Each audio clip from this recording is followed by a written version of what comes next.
5 দিনের মধ্যে প্রধানমন্ত্রী শেখ হাসিনাকে পদত্যাগের নির্দেশ। অবশেষে ফাইনাল খেলা শুরু করলো যুক্তরাষ্ট্র থেকে। প্রধানমন্ত্রী শেখ হাসিনাকে পদত্যাগ করতে সময়সীমা জারি করেছে যুক্তরাষ্ট্র। এমন খবর শোনার পর বাংলাদেশ আওয়ামী লীগের যারা নেতা আছেন, এমপি আছেন, মন্ত্রী আছেন, কর্মী আছেন, সকলেরই কলিজায় একটা কাঁপুনি ধরার কথা। 5 দিন পর প্রধানমন্ত্রীকে ক্ষমতা ছাড়তে ডেডলাইন ঘোষণা করে দিয়েছে মার্কিন যুক্তরাষ্ট্র। 5 দিনের মধ্যে প্রধানমন্ত্রী শেখ হাসিনাকে পদত্যাগের নির্দেশ। অবশেষে ফাইনাল খেলা শুরু করলো যুক্তরাষ্ট্র। প্রধানমন্ত্রী শেখ হাসিনাকে পদত্যাগ করার জন্য 5 দিনের আলটিমেটাম দিয়েছেন মার্কিন যুক্তরাষ্ট্র থেকে। গত 24শে ফেব্রুয়ারি মার্কিন প্রতিনিধি দলের সঙ্গে বৈঠক করেছেন বিএনপির সিনিয়র নেতাকর্মীরা। তবে এখানে অবাক করার মতো বিষয় হলো, মার্কিন প্রতিনিধি দল বৈঠকে কি বলেছেন তার কিছুই বলেননি বিএনপির নেতাকর্মীরা। তবে বিএনপি নেতাকর্মীরা বৈঠক শেষে কিছু না বললেও এসব বিষয় নিয়ে গুরুত্বপূর্ণ গোপন তথ্য ফাঁস করেছেন। অন্যদিকে এমনও তথ্য ভাইরাল হয়েছে, ডক্টর মোহাম্মদ ইউনূসকে সরকার অর্থাৎ তত্ত্বাবধায়ক সরকার বানানোর জন্য বাসায় এসে বসেছিল সেনাবাহিনী প্রধান। দর্শক, এখানে এবার কঠিন ধোঁয়াশার চিহ্ন। তাহলে কি হতে যাচ্ছে প্রধানমন্ত্রীর সাথে? চলুন দেখে আসি কয়েকটি গুরুত্বপূর্ণ প্রতিবেদন, আশা করি সঙ্গে। মার্কিন প্রতিনিধি দলের সাথে বৈঠকের বিষয়ে মুখে কুলু পেটেছেন বিএনপির শীর্ষ নেতারা। বৈঠক শেষে গণমাধ্যম কর্মীরা এ বিষয়ে জানতে চাইলে কোনো জবাবই দেননি মহাসচিব মির্জা ফখরুল ইসলাম আলমগীর ও স্থায়ী কমিটির সদস্য আমির খসরু মাহমুদ চৌধুরী। বিএনপি নেতাদের সঙ্গে কি আলাপ হয়েছে তা নিয়ে চলছে জল্পনা কল্পনা। তাহলে কি তাদের বৈঠক ভিন্ন ইঙ্গিত দিচ্ছে? জানাচ্ছেন সহকর্মী মোহাম্মদ সোহাগ বিশ্বাস।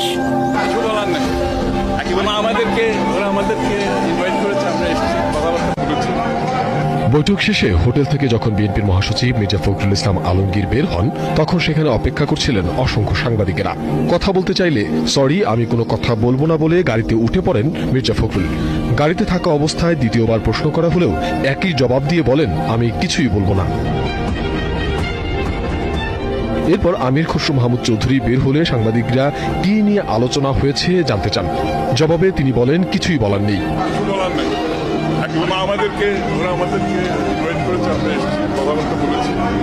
এরপর প্রশ্ন করা হয়, আগেরবার মার্কিন প্রতিনিধি দল বাংলাদেশে এসেছিলেন, সেবার বিএনপির সঙ্গে বৈঠক করেনি, এবার করেছে।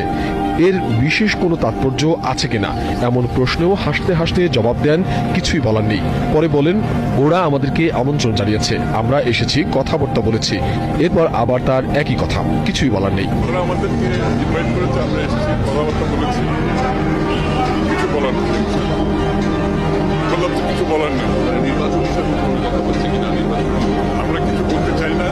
ডক্টর ইউনূস বলেন, প্রধানমন্ত্রী শেখ হাসিনা বলেন যে তিনি সুদখোর, ঘুষখোর, এমন সব শব্দ ব্যবহার করেন যাতে মনে হয় যে তার সম্পর্কে তার ধারণা খুবই খারাপ।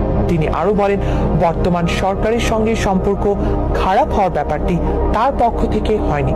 এই সম্পর্ক স্বাভাবিকভাবে থেকে যাওয়ার কথা ছিল, কিন্তু কি কারণ এই সম্পর্ক নষ্ট হলো বুঝতে পারছেন না। দীর্ঘদিন ধরে তার আচরণ এবং শব্দ পরিবর্তন হতে লাগলো, এবং এমন পরিবর্তন যে উনি তাকে চোর বদমাশ ছাড়া আর কিছু মনে করেন না। বাংলাদেশের কয়জন মানুষ বলবেন তিনি সরকার প্রধানের দায়িত্ব গ্রহণ করবেন না? তিনিই তো করেছেন সেটা 2007 সালে 1/11 পরবর্তী ঘটনা প্রসঙ্গে ডক্টর ইউনূস বলেন, যদি রাষ্ট্র পরিচালনা করতে চাইতেন তাহলে যখন মিলিটারি তার বাসায় এসে বসে রইল সারা রাত তাকে রাজি করানোর জন্য, তিনি তো লুফে নিতেন। রাজি করানোর জন্য বসে থাকতে হবে কেন? তিনি যদি ক্ষমতায় চাইতেন তাহলে বলতেন, করতেন। তিনি তখন সেটা করেননি। তাদের সাথে তর্ক করেছেন, সারা রাত ধরে তর্ক করেছেন, বলেছেন তাকে দিয়ে হবে না, তিনি এই কাজের জন্য